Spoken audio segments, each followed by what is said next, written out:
All right, here we go, Forrest. You know, danger, danger, danger. Danger, Will Robinson. Danger. Yeah, we got to talk about gaslighting. And, oh, man, Forrest, I am just fired up now. The whole Facebook scraping, the data being scraped, and then it's just a barrage of news media articles of asking Facebook, hey, 500 million records, all right, got released. And we're talking phone numbers and all types of jazz out there. But this stuff gets released and there's no getting it back. And Facebook's like, again, nothing to worry about here, guys. It's not a breach. It's just some data being scraped off our website. You don't have to worry about anything. And it's not new data either. That's the other thing we need to talk about too. This is going far back, like 2019. This is nothing new. And that was the whole thing. Is it's like, oh, this happened, 2 years ago, and it's like, okay, well, now you're only trying to do damage control just because it's become, it's come to the forefront of things. Like, man, I don't know. It just all these breaches and the minimization and rationalization and all this just it makes it feel like it's an abusive partnership, just feels like there's massive manipulation. Like, Facebook says that, the phone numbers were public, even though they're not published on anybody's profiles. Their justification for that was, it's discoverability. If you indicated that you want somebody to be able to find you by your phone number, right, we now consider that public information. Phone numbers are really tough because they're easily iteratable.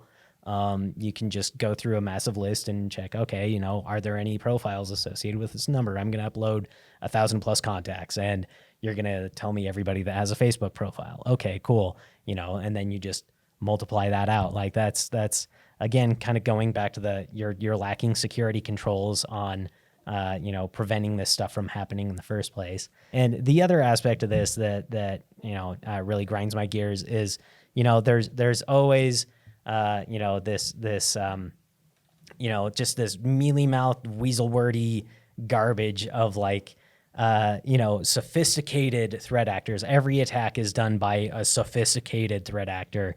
And how many of them are, actually script kiddies, just launching stuff with Metasploit. Like, come on, and every incident responder or top minds kind of thing. They're all behind it. Oh yeah. It's I don't know, man. But Forrest, there's some in the news media that has picked up on this. I know we have, and you talk about trends of these companies that are getting breached and they're not making a big deal about it. They're downplaying, how irresponsible is that and dangerous for us? The quote that I always like to use is, to be forewarned is to be forearmed. And if I know my phone number's out there and Facebook's is telling me this, or Clubhouse or LinkedIn or any of these other companies that are downplaying these breaches, I need to know, because I need to be at least a little bit more proactive, a little more vigilant. And we'll put up on the screen here in just a second here, we'll put up a visual of what some of these alerts look like. You have your phone, and on your phone, you're probably getting spammed left and right, these SMS text messages, Forrest. Oh, yeah. They're so hard to decipher, because you're getting them, and the warning looks something like that, where it's your bank telling you, hey, a payment was attempted on a new device. If it's not you, log into this thing, and you get that notice for us, like I'm eating lunch or I'm doing my work day, and that text comes through, like, what's going on here? I better click on this link. Oh, wait a minute. This isn't normal. Yep. What is this craziness that's on my phone right now? Oh yeah. So yeah, and it's not just the text messages. It's it opens the door to robocalls or vishing. Any number of different things where they now have a lot more information to try and build a profile on, and then call you up and operate off of that. So it's man. But people are accepting this, Forrest, as like the new normal, and that's what's bothering me. It's not just the companies that are downplaying this, and we saw this this has been happening a while now, but I saw this with the CETA breach. CETA was that IT company based down in the South that they control like 90% of vendor services for airlines. And, they have access to all these frequent flyer data type information, and they kind of blew it off too. Like, oh, it's just your frequent flyer data, nothing to worry about. But people are accepting this for us as like it's normal. You know, but when companies, they have to own up to this stuff. They gotta acknowledge at least that the data is out there. You should be on the lookout for these kind of SMS messages, for example, and we're trusting them, Forrest. Yeah. I'm trusting you guys to be truthful and not just care about protecting your stock price. Yeah. That's why I was really impressed with like the FireEye disclosure, where they came out and they got ahead of the ball. They're like, look, here's everything we know.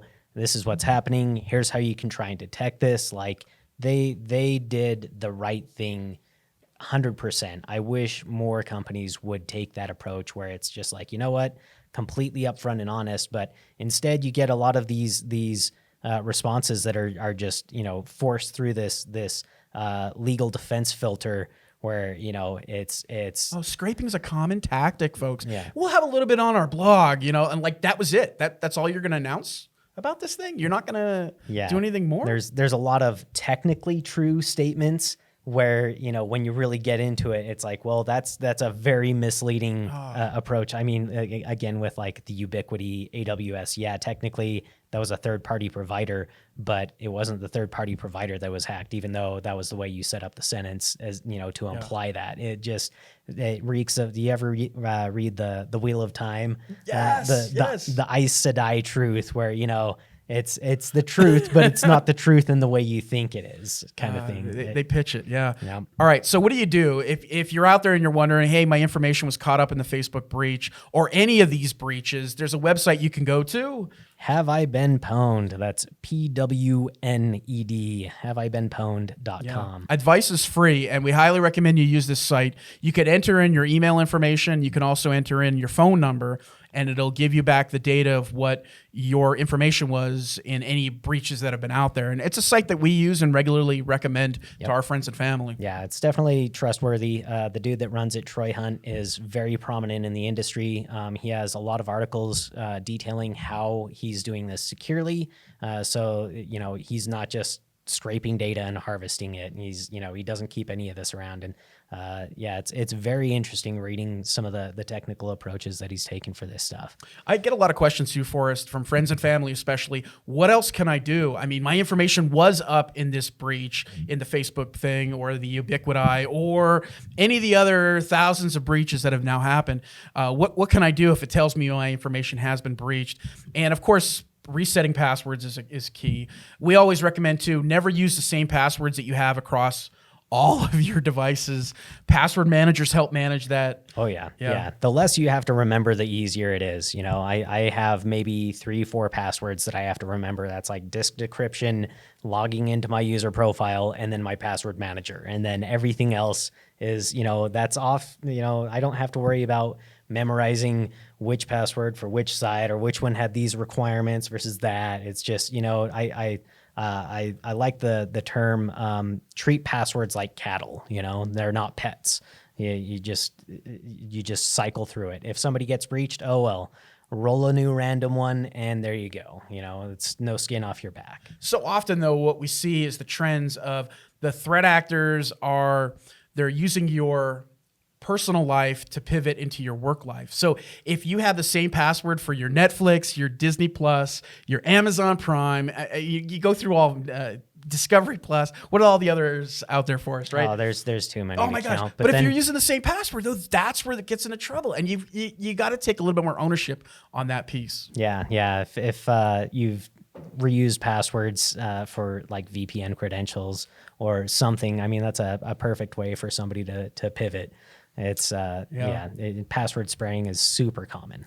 But wait, there's more. One more thing you should always do, and that's turn on MFA, multi-factor authentication. Dun, dun, dun. Yeah, you should always turn that on. And what's really cool is Facebook actually has MFA, which I'm surprised how many people don't even know that. Oh man, and some of these services, it's been a struggle to get actual multi-factor authentication on. Like I think Twitter. It took Jack getting hacked before they're like, okay, maybe we should like start thinking about multi-factor as being a thing. But they don't even show you. That's the thing too. They make it so buried in the app, and then they don't even talk about, oh yeah, hey, we added that feature, Forrest, of MFA into our Instagram app. Have you looked at that yet? And a lot of the time, it's not even real secure multi-factor. It's we just use SMS messages, and it's like that is not secure by any means. But it's better than nothing. It's better than nothing. You raise the bar. You're not the lowest of hanging fruit at that point. But I still strongly prefer like a time-based one-time password, TOTP, using something like Google Authenticator, Authy, and OTP, Aegis, whatever, So multi-factor authentication, we need to mention too that if you don't have it turned on you really should go through your phone, look at your apps, the most commonly used apps, especially banking apps.